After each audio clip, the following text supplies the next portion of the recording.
Good morning. What do you think?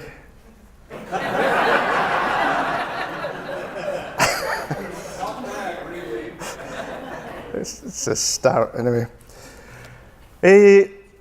Thank you, Hans, for your very kind, he's tall. Your very kind introduction.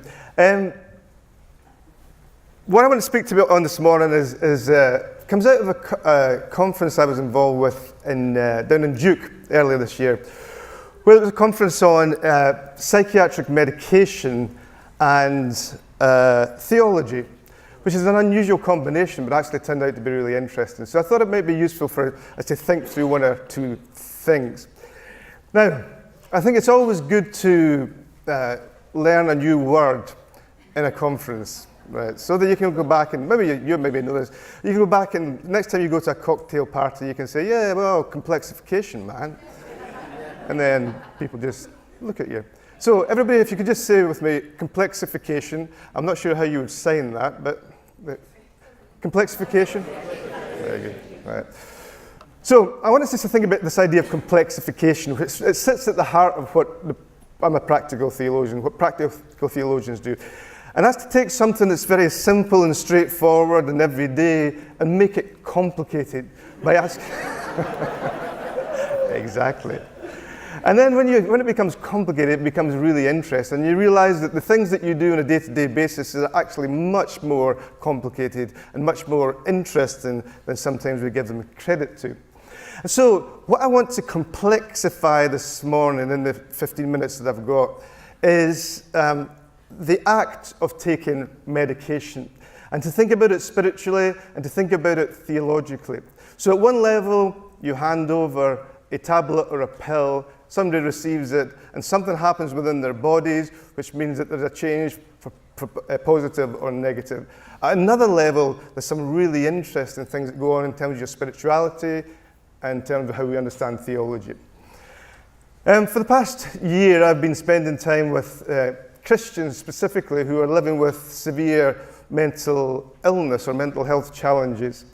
Beginning to try to understand what it feels like, how people make sense of that within their tradition, and ultimately what kind of communities we need to enable people to live well, even in the midst of these what are very difficult conditions. So let me share one little aspect from a little conversation that I had with David. David has bipolar disorder, and we're talking about medication. He says, I did have nearly a decade when I didn't go to church, except maybe in the holidays with my family. I was a pretty strong atheist. I felt let down by God, abandoned by God, so I decided he didn't exist. That's some of the most painful stuff for me to think about and talk about, because I still suffer from having my spiritual beliefs follow my moods, which are sometimes wildly swinging, and even within a day they can swing. And so for David, his spirituality followed his moods.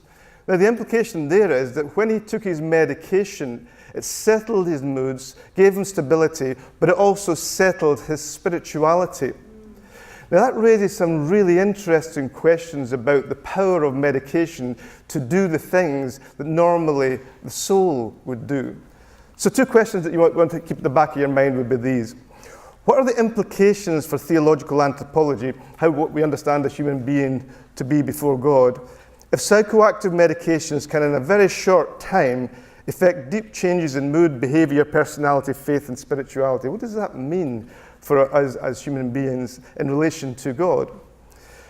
Secondly, what might it mean for one's soul to be profoundly susceptible to chemical manipulation, so much so that one's personality, who you are as a unique person, seems to be transformed without any necessary reference to God? So as Michael Boyvan has framed it, can a pill do what the Holy Spirit could not? It's a very interesting question, and probably an important question. Well, not probably.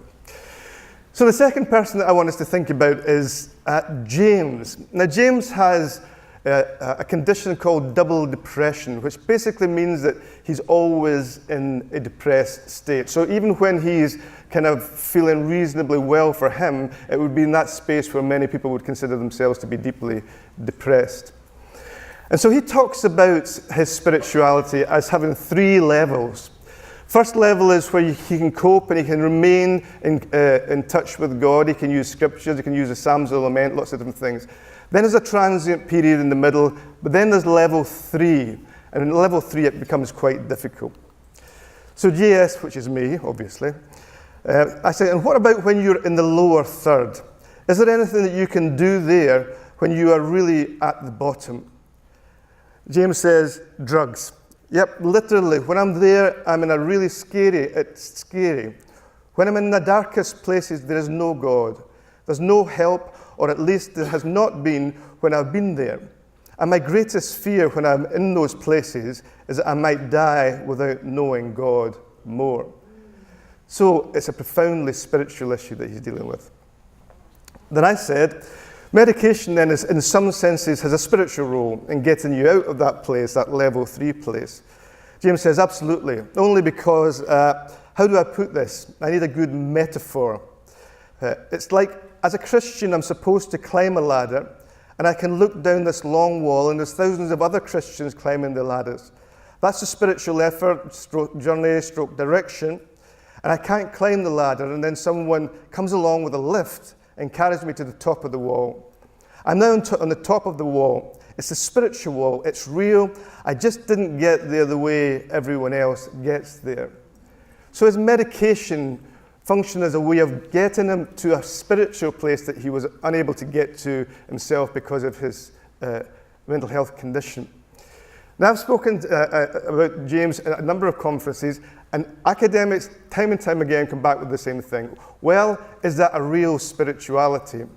Oh, well, what about if he took magic mushrooms? Would that not do the same thing? Or can we actually have something like a spiritual implant, where you can have an implant that enhances your faith? Now, what you see there in these kinds of responses is reducing what's a deeply meaningful experience to simply be neurological activity.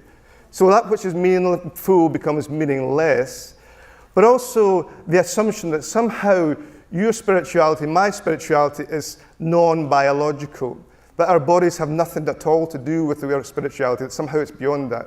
And because it's biological for James or for David, this is somehow invalidates things. So spiritual activities are reduced to mere neurology. Now, of course, I'm not comfortable with that. So let's make it even more complicated. Begin to think about our bodies. So if we draw on phenomenological philosophy, right, there's a really interesting way in which the body is described. So normally we would think of the body as kind of like a material thing that we live inside and that just does its own thing, which is the way that kind of reductionist biologists would think about our bodies.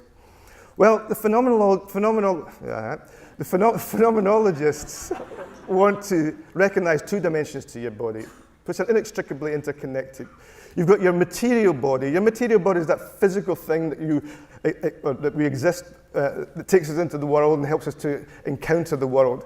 And in there, for somebody like James or David, you've got your neurochemistry, your neurobiology, all of the things that are happening within them in the context of their condition. But then there's the lived body. The lived body is the experience that your body has in the world. It's the place of meeting, the place of spirituality, the space of feelings, that which helps you to experience the world. And so we all live in a tension between the material body and our lived body. If we get the balance wrong, which is what people very often do in relation to neurological issues, then we become nothing but bodies, nothing but material. But if we hold the tension together, then something quite interesting begins to happen. So if we want to make it even more complicated, then we begin to ask some theological questions around that. And the theological question that's probably most significant is, what is a human body, and how does it relate to who we are as human beings? And that takes us right back to the Hebraic understanding of a human being. So we may think of human beings as thinking beings, but when we go into the scriptures, you see something differently. Within the scriptures, a human being is considered to be inextricably body, mind, and soul. So your soulfulness is your body. So Genesis 2:7, and the Lord God formed man of the dust of the ground and breathed into his nostrils the breath of life, a man became a living soul. So you're an soul being, held in who we are because God's nephesh, God's breath sustains us. We are biological creatures. St. Augustine describes human beings as terra animata, animated dust. So human beings are thus seen to be created from matter, but inspired, given breath, brought into living existence by the very breath of God. So we are our bodies as we are our souls. What happens in our bodies happens to our souls in that sense. So our bodily experiences impact upon our souls because our bodies are our souls in that sense. And that's really important when we begin to think about the kind of experiences that James and David have and the way in which pharmacological intervention impacts upon their biology. Because neurology has a theological context. Sometimes we say, well, it's nothing but neurology, as if that takes it out of the realm of the spiritual into somewhere else. But if we are created by God in that sense, if we are embodied souls, then the context for any neurological thinking and neurological intervention is creation. So pharmacological intervention is, in fact, an implicit or an explicit theological act. It may not be recognized as that, but that's what it is. That's how it functions. Now, if I'm right on that, which I may be, because I always am, not just because of my boy, as my wife would say. I haven't seen my wife for a while now. Anyway,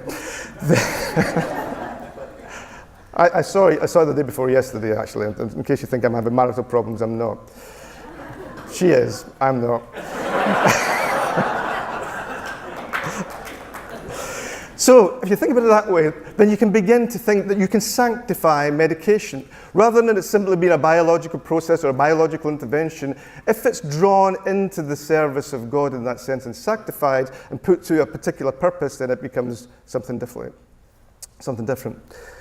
So, what we learn then as we begin to reflect through and complexify that simple act of taking medication for spiritual purposes is that the biological necessity of being a creature, we are biological. Secondly, we begin to think that medication put to proper purpose is spiritual. Think about it this way, and this is the last thing I'm going to say. Pain medication. If you give someone pain medication, what's happening? Well, what is pain? Pain blocks your ability to relate to God, to yourself, to others. So it completely drains your spirituality because you can think about nothing else apart from pain. You give people good pain medication and you open up their spirituality to God, self, others, and communities. Likewise, with psychopharmaceutical drugs, they open up a spiritual space that may not have been there before. And so we can, I think, legitimately think about the idea of the biology of the soul without reducing human beings to nothing but neurology, but actually by taking seriously our creatureliness and the nature of creation, we can open up a space where medication can be a faithful form of practice. Thank you.